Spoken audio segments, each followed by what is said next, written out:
Viewers வணக்கம், welcome back to screen time with Dinesh. இன்னைக்கு என்ன படம் ரிவ்யூ பார்த்தீங்கன்னா வா வாத்தியார். இந்த படத்தில் வந்து பார்த்தீங்கன்னா கார்த்திக், ஆனந்த்ராஜ், சத்யராஜ், கருணாகரன், இன்னும் நிறைய பேர், கீர்த்தி ஷெட்டி, நிறைய பேர் நடிச்சிருக்காங்க. இந்த படத்தை வந்து நலன் குமாரசாமின்றவர் டைரக்ட் பண்ணியிருக்காரு. அவர் ஏற்கனவே நிறைய படங்கள்லாம் சூதுகவம்லாம் பண்ணியிருக்காரு. சந்தோஷ் நாராயணன் வந்து மியூசிக் பண்ணி. இந்த படம் வா வாத்தியார் எப்படி இருக்கும், ஏன் வா வாத்தியார்னு வச்சாங்க? இந்த படம் யூனிஃபார்ம், போலீஸ் யூனிஃபார்ம் வேறு டிஃப்ரெண்ட்டாக போட்டிருக்காரு. இந்த படம் வந்து ஒர்த் இல்லையான்னு ரொம்ப ஜென்யூனாக ரிவ்யூ பண்ண போகிறோம். சேனலை சப்ஸ்கிரைப் பண்ணாதவங்க சப்ஸ்கிரைப் பண்ணிடுங்க. வாத்தியார் இந்த படம் வந்து சிம்பிளாக என்ன ஸ்டோரின்னு பார்த்தீங்கன்னா, எம்ஜிஆர் ராஜ்கிரண் அவர் வந்து பார்த்தீங்கன்னா கார்த்தியோட தாத்தாவாக இருப்பார். எம்ஜிஆர் வந்து ஒரு தீவிர ஃபேன். அவர் இறந்தவர் வந்து ரொம்ப அவர் அவர் மாதிரியே வந்து ஃபாலோ பண்ணிட்டு அப்படியே இருக்கிற அவர் ஆனந்த்ராஜ், ராஜ்கிரண் இவங்களாம் ஒரே செட்டு. ராஜ்கிரனோட பேரன். அப்போ வந்து எம்ஜிஆர் இறந்ததும், எம்ஜிஆர் இறந்து உயிர் பிரிஞ்சு அடுத்த ஒரு நிமிஷத்தை கழிச்சு அவர் ராஜ்கிரனோட பொண்ணுக்கு வந்து கார்த்தி வந்து பிறக்கிறாரு. என் பேரன் பிறந்தா எம்ஜிஆரே வந்து பிறந்திருக்காருன்னு நினச்சிங்க. அவர் அப்படியே வாத்தியார் மாதிரி ஸ்டைலில் அவர் வந்து கார்த்திகை வளர்த்து போலீஸ் ஆக்கி விட்டுறாரு. போலீஸ் டிபார்ட்மெண்ட்டில் போவார். அவர் இன்ஸ்பெக்டர் ஆவார். அவர் வந்து அந்த போலீஸ்க்கு வந்து கரப்டட் போலீஸாக தான் இருப்பார். இது தெரிஞ்சு அவர் வந்து மனசு உடைஞ்சு தாங்க மாட்டார். அவர் ராஜ்கிரண் வந்து கொஞ்சம் நாளில் வந்து இறந்துருவார். அப்புறம் கார்த்திக் வந்து ஒரு அமானுஷ சக்தி மாதிரி அவருக்குள்ளே வந்து போகும். அது எதனால் அவர் வரும்போது பார்த்தீங்கன்னா வாத்தியார் வந்துட்டார். எம்ஜிஆர் மாதிரியே வந்து மேக்கப்லாம் போட்டுட்டு எம்ஜிஆர் மாதிரியே ஸ்டைல் பண்ணுவார். அப்போ ஒரு மஞ்சள் நிறம் சொல்லி ஒரு கேங் ஒன்று இருக்கும். அவங்க கவர்மெண்ட்டை பற்றி நிறைய அப்டேட்ஸ்லாம் கொடுப்பாங்க. சத்யராஜ் வந்து அந்த கேங்கை பிடிக்கணுன்னுவாங்க. கார்த்திக் வந்து அந்த கேங்கை பிடிப்பார். அப்புறம் அந்த கேங்கை வந்து அவர் அறியாமலேயே எம்ஜிஆர் வேஷத்தில் வந்து காப்பாற்றுவார். இதுலேருந்து என்ன தெரியுதுன்னா, அவர் கார்த்திக்குள்ள ஒரு அமானுஷ்ய சக்தி மாதிரி வர, அது ராஜ்கிரண் அவர் இறந்த பிறகு அவர் வராரா இல்லை எம்ஜிஆரே வராரா அப்படின்றது படம் பார்த்தாலும் உங்களுக்கு புரியாது. ஏன்னா எனக்கே புரியல. அந்த மாதிரி வந்து நலன் குமாரசாமி எடுத்திருப்பாரு. இந்த படம் வந்து லாஜிக்கோடு நீங்கள் போய் பார்க்கணும்னு வச்சிங்கன்னா தயவுசெய்து தேட்டருக்கு போயிடாதீங்க.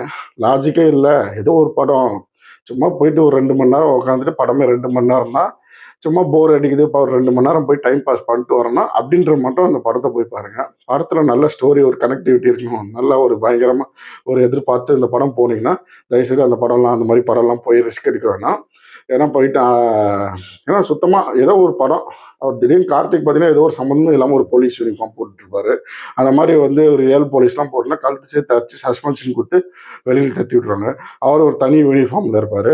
அப்பப்போ வாத்தியார் மாதிரி எம்ஜிஆர் வந்து மக்களுக்கு என்னென்ன எங்கெல்லாம் கெடுதல் நடக்குதோ எம்ஜிஆர் மாதிரி ஒரு குதிரையில் போயிட்டு சண்டை போட்டு இவர் காப்பாற்றுற மாதிரி காட்டுவாங்க. அவர் வந்து ஒரு சூப்பர் ஹீரோ மாதிரி காட்டுறாங்களா, ஒரு அமானுஷ சக்தி கார்த்திக்குள்ள வந்து அவர் ஒரு சூப்பர் ஹீரோ மாதிரி காட்டுறாங்களா, இல்லை எம்ஜிஆரோட ஆத்மா வருதா, இல்லை ராஜ்கிரண் இறந்த பிறகு அவரோட ஆத்மா கார்த்திக்குள்ள வருதா, அது என்ன என்றது டீட்டெயிலாக வந்து டைரக்டர் வந்து மறந்துட்டாரா இல்லை நம்ம என்னன்னு தெரியல. அதெல்லாம் நீங்கள் போயிட்டு ரிசர்ச் பண்ணி நீங்கள் இந்த படத்தை லாஜிக்குன்னு பார்த்தீங்கன்னா இந்த படம் வந்து நம்ம தான் வந்து பைத்தியக்காரனாகி திரும்பி வருவோம்.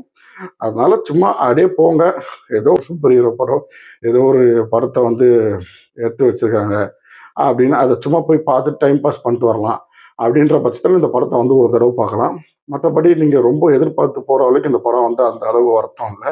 சில சீக்வன்ஸ் மட்டும் ஒரு பார்க்குற மாதிரி இருக்கும். அது கார்த்திக்குள்ளே வந்து எம்ஜிஆர் ஒரு ஆத்மா வர மாதிரி அது போயிட்டு மக்களுக்கு ஒரு ஆபத்தின காப்பதம் அந்த மாதிரி இருக்கும். காமெடியெலாம் பெருசாக ஒர்க் அவுட் ஆகலை. நீங்களே வந்து சிரிக்கணும்னு நினச்சி ஒரு 2-3 வாட்டி சிரிச்சிட்டு வரலாம். மற்றபடி சிரிப்பெல்லாம் தானாலாம் வராது.